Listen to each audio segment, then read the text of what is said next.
हर हर महादेव दोस्तों, आपके अपने चैनल शिव धार्मिक में आपका बहुत बहुत स्वागत है। भगवान भोलेनाथ की कृपा आप पर और आपके परिवार पर सदा सर्वदा बनी रहे। एक समय नैमिष तीर्थ में शौनक आदि 88,000 ऋषियों ने श्री सूत जी से कहा, हे प्रभु, इस कलयुग में वेद विद्या रहित मनुष्यों को प्रभु भक्ति किस प्रकार मिलेगी तथा उनका उद्धार कैसे होगा। हे मुनि श्रेष्ठ, कोई ऐसा तप कहिए जिससे थोड़े समय में पुण्य प्राप्त होवे तथा मनवांछित फल मिले। ऐसी कथा सुनने की हमारी इच्छा है। सर्वशास्त्र ज्ञाता श्री सूत जी बोले, हे वैष्णव में पूज्य, आप सबने प्राणियों के हित की बात पूछी है। अब मैं उस श्रेष्ठ व्रत को आप लोगों से कहूँगा जिस व्रत को नारद जी ने लक्ष्मी नारायण भगवान से पूछा था और लक्ष्मीपति ने मुनि श्रेष्ठ नारद जी से कहा था, सो ध्यान से सुनो। एक समय योगी राज नारद जी दूसरों के हित की इच्छा से अनेक लोकों में घूमते हुए मृत्यु लोक में आ पहुँचे। यहाँ अनेक योनियों में जन्मे हुए प्रायः सभी मनुष्यों को अपने कर्मों के अनुसार अनेकों दुखों से पीड़ित देखकर सोचा, किस यत्न के करने से निश्चय ही प्राणियों के दुखों का नाश हो सकेगा। ऐसा मन में सोचकर विष्णु लोक को गए। वहाँ श्वेत वर्ण और 4 भुजाओं वाले देवों के ईश नारायण को देखकर, जिनके हाथों में शंख चक्र गदा और पान थे तथा वरमाला पहने हुए थे, स्तुति करने लगे, हे भगवान, आप अत्यंत शक्ति से संपन्न हैं। मन तथा वाणी भी आपको नहीं पा सकती। आपका आदि मध्य अंत भी नहीं है। आप निर्गुण स्वरूप सृष्टि के अधिभूत व भक्तों के दुखों को नष्ट करने वाले हो। आपको मेरा नमस्कार है। नारद जी से इस प्रकार की स्तुति सुनकर विष्णु भगवान बोले, हे मुनि श्रेष्ठ, आपके मन में क्या है? आपका किस काम के लिए आगमन हुआ है? आप निसंकोच कहें। तब नारद मुनि बोले, मृत्युलोक में सब मनुष्य जो अनेक योनियों में पैदा हुए हैं, अपने अपने कर्मों के द्वारा अनेक प्रकार के दुखों से दुखी हो रहे हैं। हे नाथ, यदि आप मुझ पर दया रखते हैं तो बतलाइए कि उन मनुष्यों के सब दुख थोड़े से ही प्रयत्न से कैसे दूर हो सकते हैं। श्री विष्णु भगवान जी बोले, हे नारद, मनुष्यों की भलाई के लिए तुमने बहुत अच्छी बात पूछी है। जिस काम के करने से मनुष्य मोह से छूट जाता है वह मैं कहता हूँ, सुनो। बहुत पुण्य देने वाला स्वर्ग तथा मृत्युलोक दोनों में दुर्लभ एक उत्तम व्रत है। आज मैं प्रेमवश होकर तुमसे कहता हूँ, श्री सत्यनारायण भगवान का यह व्रत अच्छी तरह विधि पूर्वक करके मनुष्य धरती पर आयु पर्यंत सुख भोग कर मरने पर मोक्ष को प्राप्त होता है। श्री भगवान के वचन सुनकर नारद मुनि बोले, हे भगवान, उस व्रत का फल क्या है, क्या विधान है और किसने यह व्रत किया था और किस दिन यह व्रत करना चाहिए, विस्तार से कहिए। विष्णु भगवान बोले, हे नारद, दुख शोक आदि को दूर करने वाला, धन धान्य को बढ़ाने वाला, सौभाग्य तथा संतान को देने वाला यह व्रत सब स्थानों पर विजयी करने वाला है। भक्ति और श्रद्धा के साथ किसी भी दिन मनुष्य श्री सत्यनारायण की प्रातः काल के समय ब्राह्मणों और बंधुओं के साथ धर्म परायण होकर पूजा करें। भक्ति भाव से नए वेद केले का लाभ होगा तथा माँ लक्ष्मी को प्रसन्न करने के लिए गेहूं का आटा सवाया लेवे और सब पदार्थों को भगवान के अर्पण कर देवे तथा बंधुओं सहित ब्राह्मणों को भोजन करावे। उसके पश्चात स्वयं भोजन करे। रात्रि में नृत्य गीत आदि का आयोजन कर सत्यनारायण भगवान का स्मरण करते हुए समय व्यतीत करे। इस तरह व्रत करने पर मनुष्यों की इच्छा निश्चय पूरी होती है। विशेष रूप से काली काल में भूमि पर यही मोक्ष का सरल उपाय है। कथा का दूसरा अध्याय। सूत जी बोले, हे ऋषियों, जिसने पहले समय में इस व्रत को किया है उसका इतिहास कहता हूँ, ध्यान से सुनो। सुंदर काशीपुरी नगरी में एक अत्यंत निर्धन ब्राह्मण रहता था। वह भूख और प्यास से बेचैन हुआ नित्य पृथ्वी पर घूमता रहता था।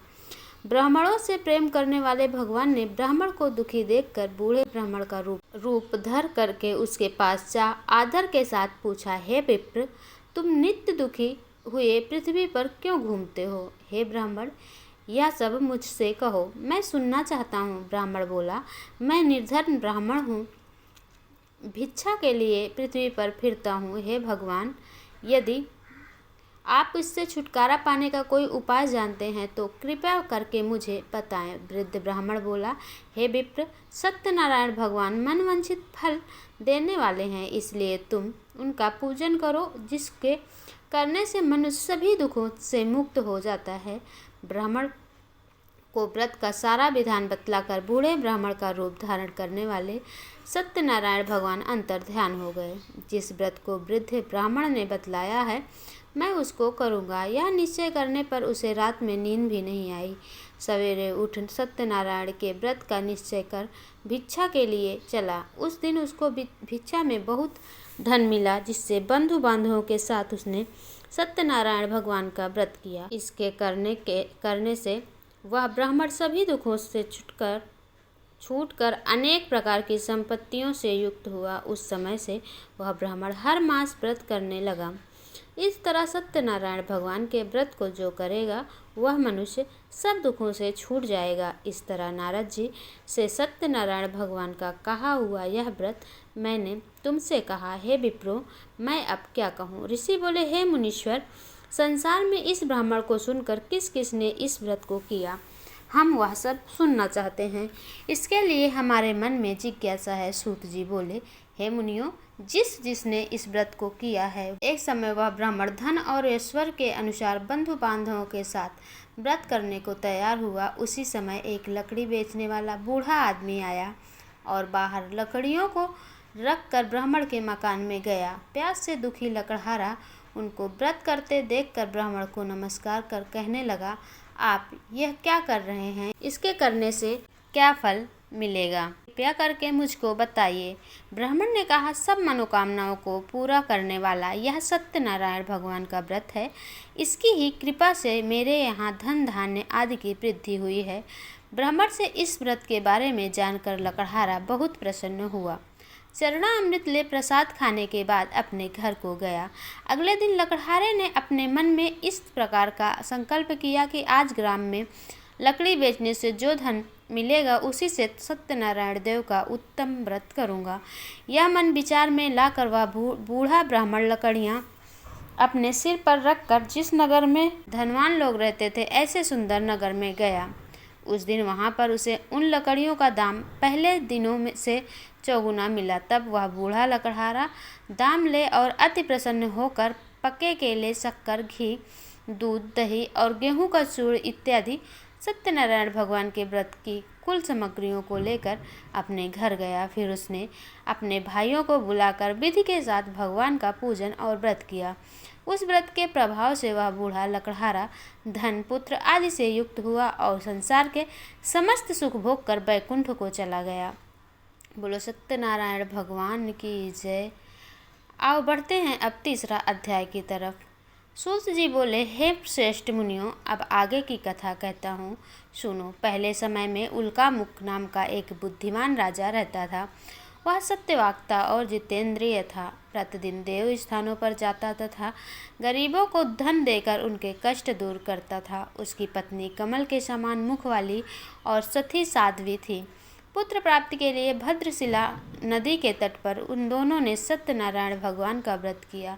उस समय में वहाँ एक साधु नामक वैश्य आया और उसके पास व्यापार के लिए बहुत सा धन था। वह नाव को किनारे पर ठहरा कर राजा के पास आ गया और राजा को व्रत करते हुए देखकर विनय के साथ पूछने लगा, हे राजन, भक्ति युक्त चित्त से यह आप क्या कर रहे हैं? मेरी सुनने की इच्छा है, सो आप यह मुझे बताइए। राजा बोला, हे वैश्य, अपने बांधवों के साथ पुत्र आदि की प्राप्ति के लिए यह महाशक्तिवान सत्यनारायण भगवान का व्रत व पूजन कर रहा हूँ। राजा के वचन सुनकर साधु आदर से बोला, हे राजन, मुझसे इसका सब विधान कहो, मैं भी आपके कथा अनुसार इस व्रत को करूँगा। मेरे भी कोई संतान नहीं है। मुझे विश्वास है कि इस व्रत को करने से निश्चय ही होगी। राजा से यह सब विधान सुन व्यापार से निवृत्त वह आनंद के साथ अपने घर को गया। साधु ने अपनी स्त्री को संतान देने वाले इस व्रत को सुनाया और प्रण किया कि जब मेरे संतान होगी तब मैं इस व्रत को करूँगा। साधु ने ऐसे वचन अपनी स्त्री लीलावती से कहे। एक दिन उसकी स्त्री लीलावती पति के साथ आनंदित हो सांसारिक धर्म में प्रवृत्त होकर सत्यनारायण भगवान की कृपा से गर्भवती हो गई तथा 10वें महीने में उसके एक सुंदर कन्या का जन्म हुआ। दिनों दिन वह इस तरह बढ़ने लगी जैसे शुक्ल पक्ष का चंद्रमा बढ़ता है। कन्या का नाम कलावती रखा गया। तब लीलावती ने मीठे शब्दों में अपने पति से कहा कि जो आपने संकल्प किया था कि भगवान का व्रत करूँगा, अब आप उसे करिए। साधु बोला, हे प्रिय, इसके विवाह पर करूँगा। इस प्रकार अपनी पत्नी को आश्वासन दे वह नगर को चला गया। कलावती पितृगृह में वृद्धि को प्राप्त हो गई। साधु ने जब नगर में सखियों के साथ अपनी पुत्री को देखा तो तुरंत दूत बुलाकर कहा कि पुत्री के वास्ते कोई सुयोग्य वर देख कर लाओ। साधु की आज्ञा पाकर दूत कंचन नगर पहुंचा और वहां पर बड़ी खोज कर देखभाल कर लड़की के लिए सुयोग्य वणिक पुत्र ले आया। उस सुयोग्य लड़के को देखकर साधु ने अपने बंधु बांधवों सहित प्रसन्न चित्त होकर अपनी पुत्री का विवाह उसके साथ कर दिया। दुर्भाग्य से विवाह के समय भी उस व्रत को करना भूल गया।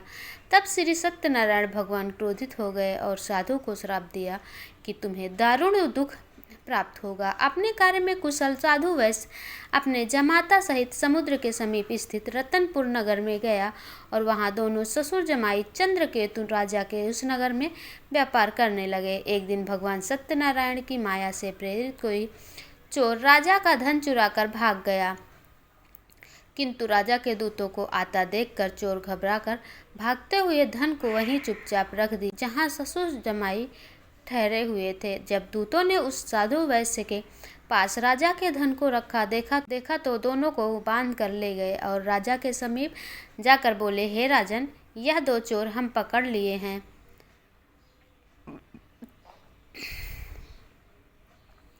देखकर आज्ञा दीजिए। तब राजा की आज्ञा से उनको कठोर कारावास में डाल दिया गया और उनका सब धन छीन लिया। सत्यनारायण भगवान के श्राप के कारण साधु वैश्य की पत्नी व पुत्री भी घर पर बहुत दुखी हुई। उनके घर पर जो धन रखा था चोर चुरा कर ले गए। शारीरिक व मानसिक पीड़ा तथा भूख प्यास से अति दुखित हुआ अन्न की चिंता में कलावती एक ब्राह्मण के घर गई। वहां उसने सत्यनारायण भगवान का व्रत होते देखा, फिर कथा सुनी तथा प्रसाद ग्रहण कर रात को घर आई। माता ने कलावती से कहा, हे पुत्री, अब तक कहाँ रही? वह तेरे मन में क्या है? कलावती बोली, हे माता, मैंने एक ब्राह्मण के घर में श्री सत्यनारायण भगवान का व्रत होता देखा है। कन्या के वचन सुनकर लीलावती भगवान के पूजन की तैयारी करने लगी। लीलावती ने परिवार और बंधुओं सहित श्री सत्यनारायण भगवान का पूजन किया और वर मांगा कि मेरे पति और दामाद शीघ्र घर आ जाएं। साथ ही प्रार्थना किया कि हम सबका अपराध क्षमा करो। सत्यनारायण भगवान इस व्रत से संतुष्ट हो गए और राजा चंद्रकेतु के स्वप्न में दर्शन देकर कहा, हे राजन, दोनों वैश्यों को तुमने बंदी बना रखा है, वे निर्दोष हैं, उन्हें प्रातः ही छोड़ दो और उनका सब धन जो तुमने ग्रहण किया है लौटा दो, नहीं तो मैं तुम्हारा धन, राज्य, पुत्र आदि सब नष्ट कर दूंगा। राजा से ऐसे वचन कहकर भगवान अंतर ध्यान हो गए। प्रातःकाल राजा चंद्रकेतु ने सभा में अपना स्वप्न सुनाया और फिर वणिक पुत्रों को कैद से मुक्त कर सभा में बुलाया। दोनों ने आते ही राजा को नमस्कार किया। राजा मीठे वचनों से बोला, हे महानुभावों, तुम्हें भावीवश ऐसा कठिन दुख प्राप्त हुआ है, अब तुम्हें कोई भय नहीं है। ऐसा कहकर राजा ने उनको नए नए वस्त्र आभूषण पहनाए और उनका जितना धन लिया था उससे दुगना धन देकर आदर सहित विदा किया। दोनों वैश्य अपने घर को चल दिए। बोलो सत्यनारायण भगवान की जय। आओ सुनते हैं अब चौथा अध्याय। सूत जी बोले, वैश्य ने मंगलाचार करके यात्रा प्रारंभ की है और अपने नगर को चला। उनके थोड़ी दूर निकलने पर दांडी वेशधारी सत्यनारायण ने उनसे पूछा, हे साधु, तेरी नाव में क्या है? अभिमानी वणिक हंसता हुआ बोला, हे दंडी, आप क्यों पूछते हो? क्या धन लेने की इच्छा है? मेरी नाव में तो बेल और पत्ते भरे हैं। वैश्य का कठोर वचन सुनकर भगवान ने कहा, तुम्हारा वचन सत्य हो। दंडी ऐसा कहकर वहां से दूर चले गए और कुछ दूर जाकर समुद्र के किनारे बैठ गए। दंडी के जाने पर वैश्य ने नित्य क्रिया करने के बाद नाव को ऊंची उठी देखकर अचंभा किया और नाव में बेल पत्ते आदि देखकर मूर्छित हो जमीन पर गिर पड़ा। फिर मूर्छा खुलने पर अत्यंत शोक प्रकट करने लगा। तब उसका दामाद बोला कि आप शोक ना करें, यह दंडी का श्राप है, अतः उनकी शरण में चलना चाहिए, तभी हमारी मनोकामना पूरी होगी। दामाद के वचन सुनकर वैश्य दंडी के पास पहुंचा और अत्यंत भक्ति भाव से नमस्कार करके बोला, हे भगवान, आपकी माया से मोहित ब्रह्मा आदि भी आपके रूप को नहीं जानते हैं, तब मैं अज्ञानी कैसे जान सकता हूँ? आप प्रसन्न होइए, मैं सामर्थ्य के अनुसार आपकी पूजा करूँगा। मेरी रक्षा करो और पहले के समान नौका में धन भर दो। उसके भक्ति युक्त वचन सुनकर भगवान प्रसन्न हो उसकी इच्छा अनुसार वर देकर अंतर ध्यान हो गए। तब उन्होंने नाव पर आकर देखा कि नाव धन से परिपूर्ण है। फिर वह भगवान सत्यनारायण का पूजन कर साथियों का सहित अपने नगर को चला। जब वह अपने नगर के निकट पहुंचा तब दूत को घर भेजा। दूत ने साधु के घर जा उसकी स्त्री को नमस्कार कर कहा कि साधु अपने दामाद सहित इस नगर के समीप आ गए हैं। ऐसा वचन सुनकर साधु की स्त्री ने बड़े हर्ष के साथ सत्यदेव का पूजन कर पुत्री से कहा, मैं अपने पति का दर्शन करके आती हूँ, तू कार्य पूर्ण कर शीघ्र आ जाना। परंतु कलावती माता के वचनों को अनसुना कर प्रसाद छोड़कर पति के पास चली गई। प्रसाद की अवज्ञा के कारण सत्यदेव रुष्ट हो उसके पति को नाव सहित पानी में डुबो दिया। कलावती अपने पति को न देखकर रोती हुई जमीन पर गिर गई। इस तरह नौका को डूबा हुआ तथा कन्या को रोता हुआ देख साधु दुखित हो बोला, हे प्रभु, मुझसे या मेरे परिवार से भूल हुई है, उसे क्षमा करो। उसके दीन वचनों को सुनकर सत्यदेव प्रसन्न हो गए और आकाशवाणी हुई, हे साधु, तेरी कन्या मेरे प्रसाद को छोड़कर आई है, इसलिए इसका पति अदृश्य हुआ है। यदि वह घर जाकर प्रसाद खाकर लौटे तो उसे इसे पति अवश्य मिलेगा। ऐसी आकाशवाणी सुनकर कलावती ने घर पहुंचकर प्रसाद खाया, फिर आकर पति के दर्शन किए। तत्पश्चात साधु ने बंधु बांधवों सहित सत्यदेव भगवान का विधिपूर्वक पूजन किया। उस दिन से वह प्रत्येक पूर्णिमा को सत्यनारायण भगवान का पूजा करने लगा। फिर इस लोक का सुख भोग कर वह अंत में स्वर्गलोक को प्राप्त हुआ। तो बोलो सत्यनारायण भगवान की जय। आइए सुनते हैं अब 5वां अध्याय। श्री सूत जी बोले, हे ऋषियों, मैं एक और कथा कहता हूँ, सुनो। प्रजापालन में लीन तुंगध्वज नाम का एक राजा था। उसने भी भगवान का प्रसाद त्याग कर बहुत दुख पाया। एक समय वन में जाकर वन्य पशुओं को मारकर बड़ के पेड़ के नीचे आया। वहाँ उसने ग्वालों को भक्तिभाव से बांधवों सहित सत्यनारायण जी का पूजन करते देखा, परंतु राजा अभिमानवश देखकर वही वहाँ नहीं गया और ना नमस्कार किया। जब ग्वालों ने भगवान का प्रसाद उसके सामने रखा तो वह प्रसाद को त्याग कर अपनी सुंदर नगरी को चला गया। वहाँ उसने अपना सब कुछ नष्ट पाया। तब वह जान गया कि यह सब भगवान ने ही किया है। तब वह उसी स्थान पर ग्वालों के समीप गया और विधिपूर्वक पूजन कर प्रसाद खाया तो सत्यदेव की कृपा से पहले जैसा था वैसा ही हो गया। फिर दीर्घकाल तक सुख भोग कर मरने पर वह स्वर्गलोक को प्राप्त हुआ। तो जो मनुष्य इस परम दुर्लभ व्रत को रखता है, भगवान की कृपा से उसे धन धान्य की प्राप्ति होती है। निर्धन धनी और बंदी बंधन मुक्त होकर निर्भय हो जाता है। संतानहीनों को संतान प्राप्ति होती है तथा सब मनोरथ पूर्ण होकर अंत में वैकुंठ धाम जाता है। तो जिन्होंने भी पहले इस व्रत को किया था, अब उनके अगले जन्म की कथा कहता हूँ। जो वृद्ध सतानंद ब्राह्मण ने सुदामा का जन्म लेकर मोक्ष को पाया। उल्का मुख नाम का राजा दशरथ होकर बैकुंठ को प्राप्त हुआ। साधु नाम के वैश्य ने मोर ध्वज बनकर अपने पुत्र को आरे से चीर कर मोक्ष को प्राप्त किया। महाराज तुंगध्वज स्वयंभू मनु हुए। उन्होंने बहुत से लोगों को भगवान की भक्ति में लीन कर स्वयं मोक्ष प्राप्त किया। लकड़हारा भील अगले जन्म में गुह नामक निषाद राजा हुआ, जिसने राम की चरणों की सेवा कर मोक्ष को प्राप्त किया।